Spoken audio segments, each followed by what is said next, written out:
Salut à tous, j'espère que vous allez bien, que vous portez bien. On se retrouve pour un nouvel épisode de Débrief Comics.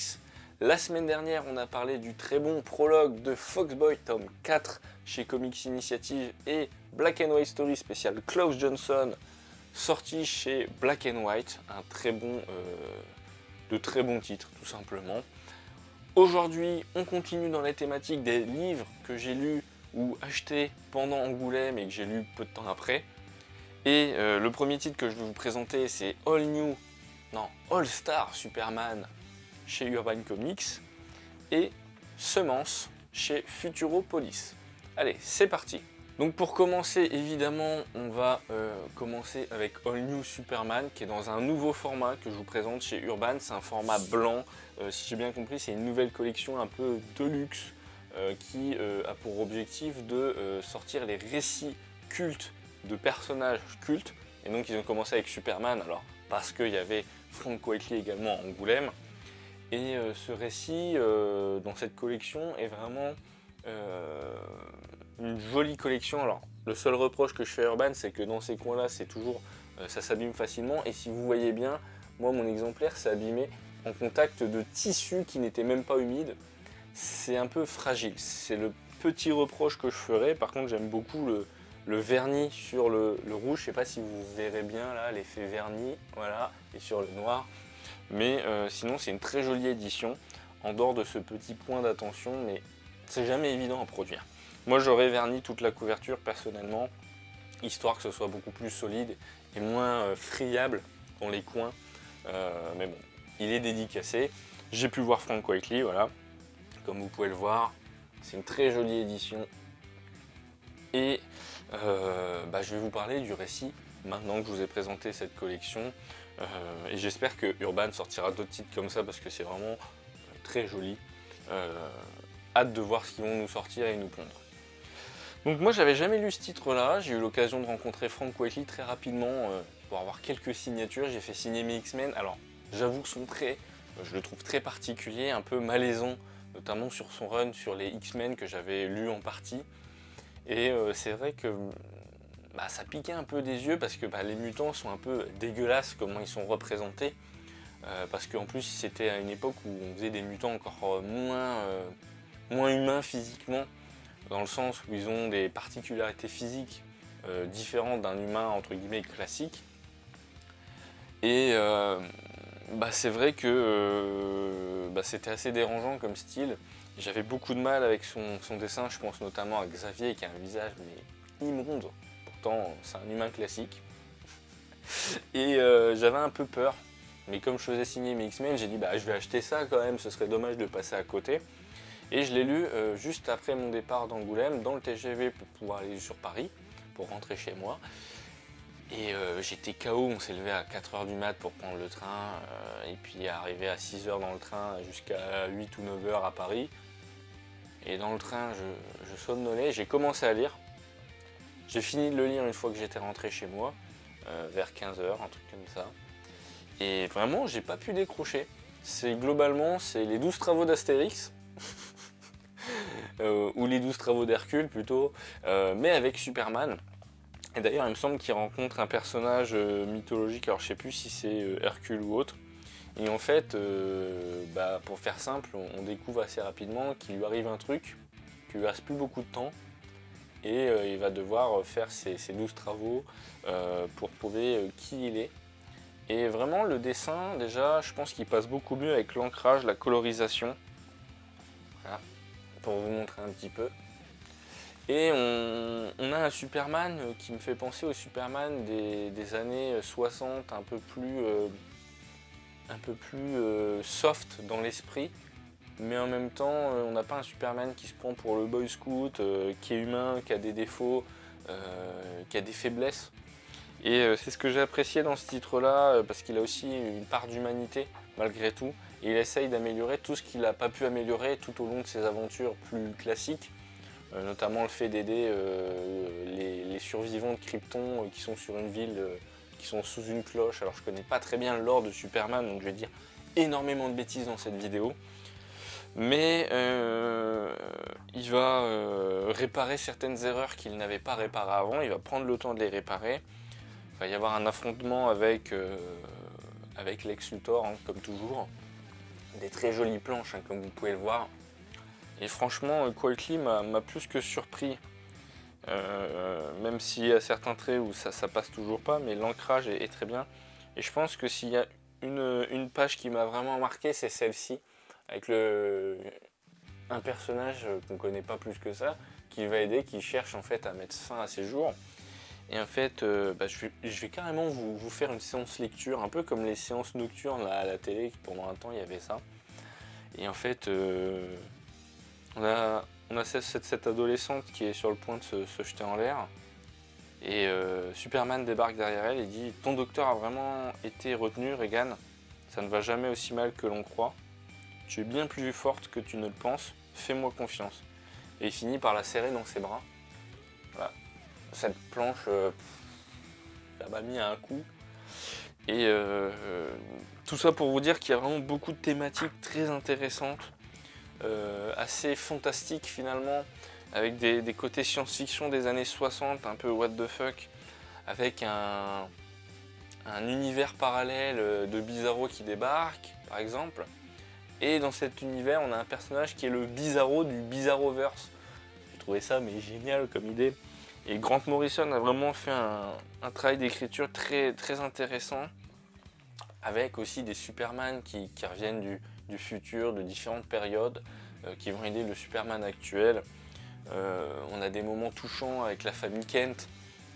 Vraiment, je vous en dis pas plus, mais on touche du doigt, un peu comme Michel-Ange sur son fameux tableau, hein. On touche du doigt la perfection pour un titre qui m'a encore réconcilié avec Superman finalement, parce que j'ai beaucoup d'a priori, beaucoup d'attentes sur un personnage que j'apprécie pas plus que ça. Et honnêtement, c'est du très bon. Voilà mon avis. J'ai pas grand chose de plus à vous dire, je rentre pas dans le détail, mais lisez-le si vous ne l'avez jamais lu, c'est exceptionnel. Et je suis content d'avoir pu lire ça, d'avoir pu le faire signer.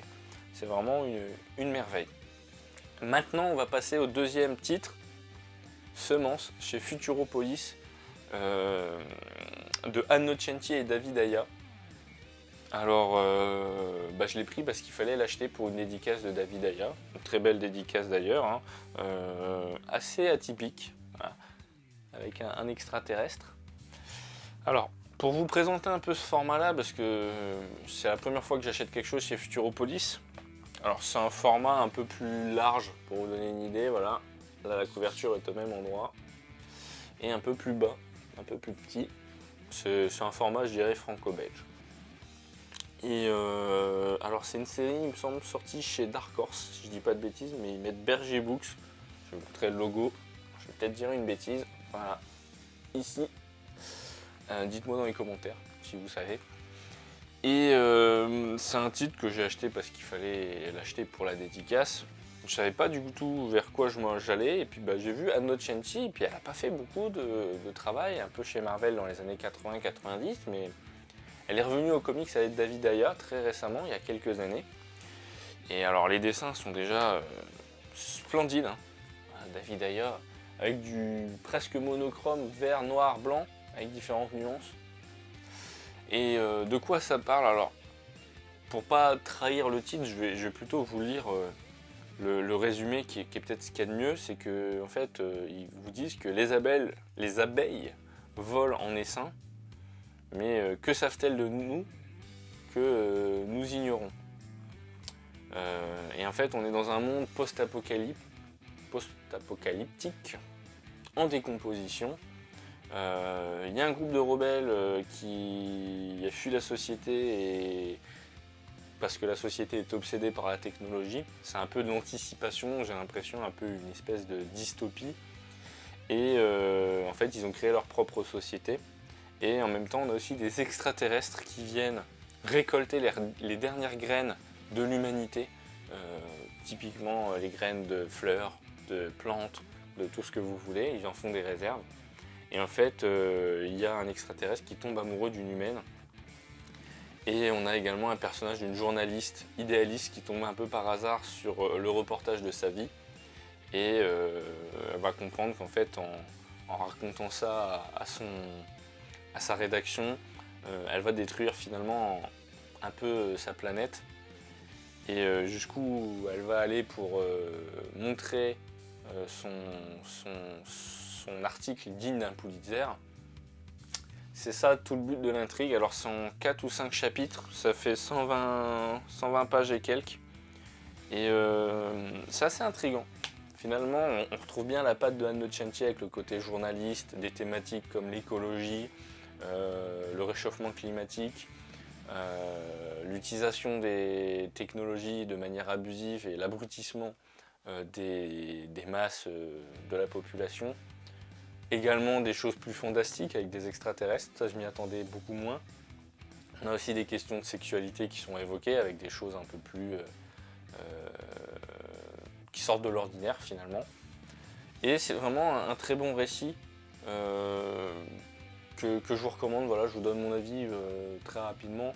Je l'ai lu quasiment en 2 temps et c'est vraiment un très bon récit, peut-être d'anticipation, je n'espère pas, mais en tout cas qui met en avant des choses auxquelles on ne pense pas forcément et qui donne encore une fois matière à réflexion, un peu comme sur les runs de Daredevil, où le sujet principal n'est pas forcément celui qu'on pense lire au début.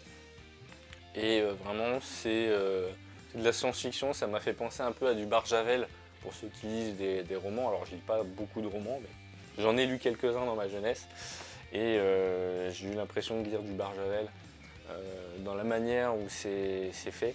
Et puis le dessin de David Aja, qui est connu sur Hawkeye notamment, la série, qui a repris d'ailleurs les visuels, la série sur Disney+, a repris les visuels de David Aja et a travaillé avec lui. Ça on en a parlé ensemble, donc je le sais. Et voilà, la série avec Matt Fraction. Mais voilà, c'est vraiment quelque chose de très intéressant pour 20 € chez Futuropolis. Même si je trouve que la gestion de Futuropolis sur Angoulême, c'était zéro pointé. Mais par contre, d'avoir l'occasion d'avoir pu rencontrer David Aja, échanger avec lui et lire ce récit, qui est vraiment très intéressant. J'espère qu'il y aura d'autres comics de ce même genre avec David Aja, parce que c'est un dessinateur sous-estimé, et de même pour Anne Nocenti, c'est une scénariste qu'on ne voit plus trop ces dernières années. Et j'espère qu'un jour on pourra l'avoir en France pour lui faire signer ça et Daredevil. Mais en tout cas voilà, c'est du très très bon. Je voulais vous en parler. La semaine prochaine, il y a de grandes chances que je vous parle de... Eh oui, je vais le chercher.